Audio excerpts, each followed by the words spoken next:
please join me in welcoming Dr. Elizabeth Necka, Program Director for the Division of Behavioral and Social Research at the National Institute on Aging, and Ruth Watkins, Chair of the Board of Trustees at RRF Foundation for Aging. Dr. Necka, I will hand it over to you first.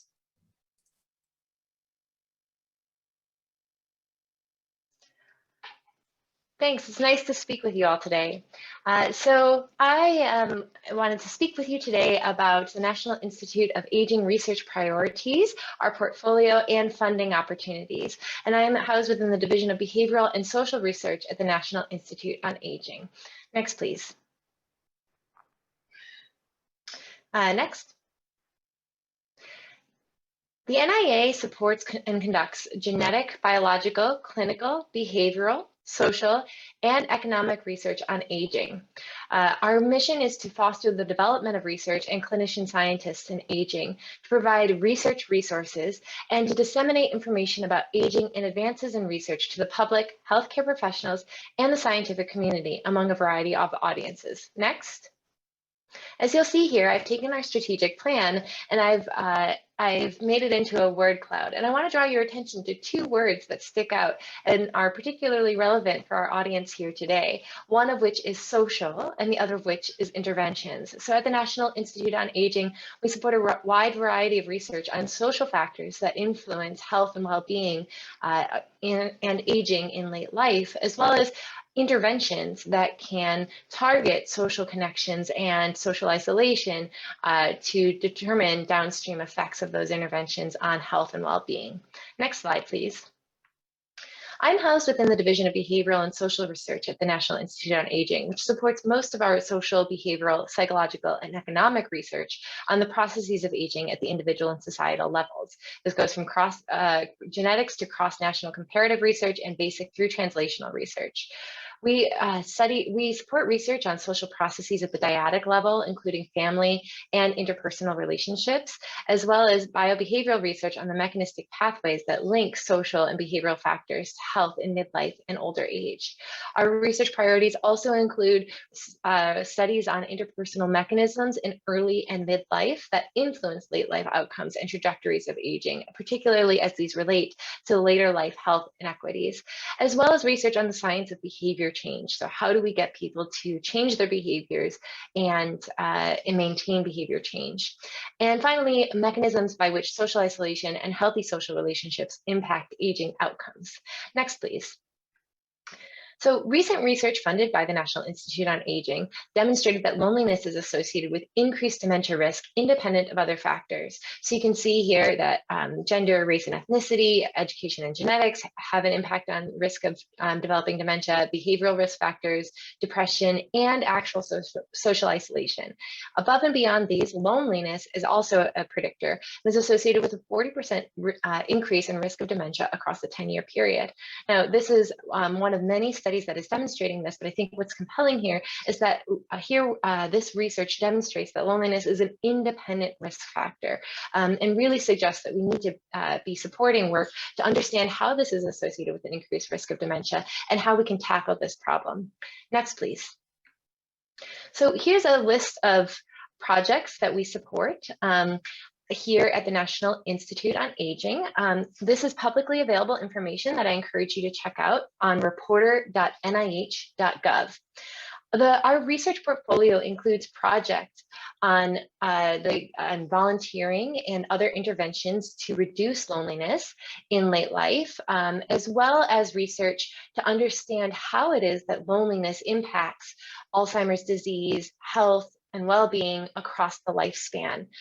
We also include in our portfolio research to address how we can use virtual technologies to enhance social engagement in older adults and across the lifespan, as well as research on social networks and loneliness in different settings, including the community settings, as well as nursing homes and homeless shelters, where the social networks may be different than they are for those who are living in the community.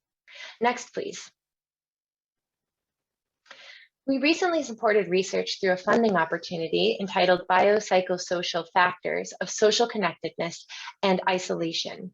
The purpose of this funding opportunity was to seek projects that explain underlying mechanisms, processes, and trajectories of social relationships, and how these factors affect outcomes in human health, illness, recovery, and overall well-being. We supported 3 different projects through this funding opportunity, including research looking at cultural factors and resilience in a Native American tribe that are associated with social connection, how social connectedness promotes cognitive health in late life, and how social connection within residents of a nursing home, as well as with their outside connections, such as their family and friends who live outside the nursing home, impacts health and well-being and changed as a function of the COVID-19 pandemic. These are just a few of the projects that were supported through this funding opportunity. These were all supported by the National Institute on Aging, but over 15 projects were supported across the National Institutes on Health to study these factors of social connectedness and isolation. For instance, in other populations, such as moms in the perinatal period, as well as individuals who might be at risk for mental health disorders. Next slide. The future directions of the National Institute on Aging's portfolios with respect to social isolation and loneliness are listed here. These are recommendations from our external advisory councils on directions that the National Institute on Aging should continue to support and should take our research priorities, including a focus on behavior change interventions on older adults and behavioral issues that are specific to them, including social isolation. Research that can identify social factors that can be modified to prevent Alzheimer's disease and related dementias and enhance healthy cognitive aging, and research on the influence of dyads, families, and other small social group interactions and networks on health. Next slide, please. Here are a list of open funding opportunities at the National Institute on Aging. You'll see that some of these are directly related to research on social isolation, and others are focused on other factors such as social factors in COVID-19 or in changing behaviors, health behaviors to prevent mild cognitive impairment and Alzheimer's disease and related dementias that are encouraging projects that will address questions related to social isolation.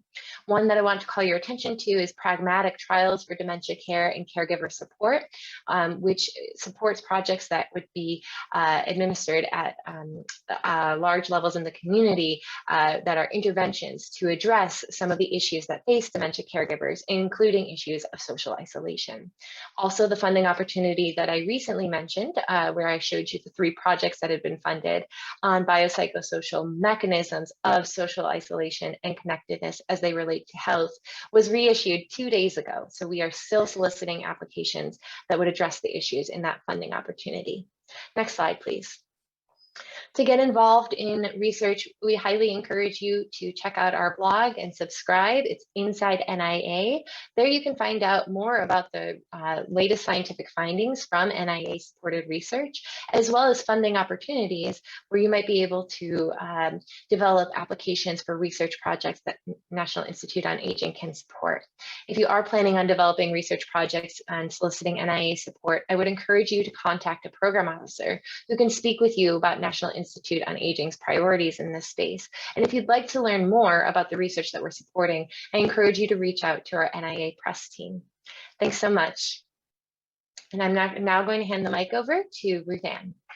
I'm Ruth Ann Watkins, as you know, and I am with the RRF Foundation for Aging, which is located in Chicago. And so with these minutes that I have, I'm going to tell you a little bit about what we fund and how you might approach the foundation with inquiry about possible funding in relation to isolation and loneliness. We are a private foundation, and as I mentioned, we're located in Chicago, and we fund other not-for-profit organizations that have a 501c3 tax status, or foundations that are not-for-profit but are not required to meet the IRS tax requirement of 501c3. We have been in existence for over 40 years, and we're one of the first foundations, private foundations, established exclusively dedicated to issues of aging. And over those 40 plus years, we have given over $250 million in funds to address the issues people who are aging face. So we've had a lot of experience in dealing with the issues of aging, which have changed in some ways and which have not changed, but certainly the issue of isolation and loneliness has been exacerbated with the pandemic. 2 years ago, a little over 2 years ago, we did a strategic plan. And at that point in the strategic plan, we identified 4 priority areas for funding going forward. We did this, one of the reasons was that we wanted to increase the impact that our funding would have on issues that we chose to support research or direct services for going forward. We're a small organization. We're considered a mid-sized foundation. We have a staff of 9 knowledgeable, passionate staff, passionate about making a difference in the lives of older people. And we have a board of 9 trustees. We meet 4 times a year together with the staff, and it's the trustees that make the final decision on funding. The 4 areas, priority areas that we chose were caregiving, financial security in later life, housing, and social and intergenerational connections. And there have been a lot of exciting things discussed yesterday and today in relation to approaches and ideas, creative ideas to address the issues of isolation and loneliness. One of the things that also is a recurring theme that we've been hearing is that we need to be able to measure and demonstrate that the things that we're doing indeed actually work, and particularly getting to the level of the individual as well as the community. With our social isolation and multi-generational connections, there has been evidence that intergenerational programs do have a positive effect on eliminating or lessening loneliness and isolation. So how do you go about getting a grant for the idea that you have that you want to put forward and try in relation to isolation and loneliness, whether it's an innovative research project, whether it's an advocacy project, whether it's a direct service project, or an educational and training project.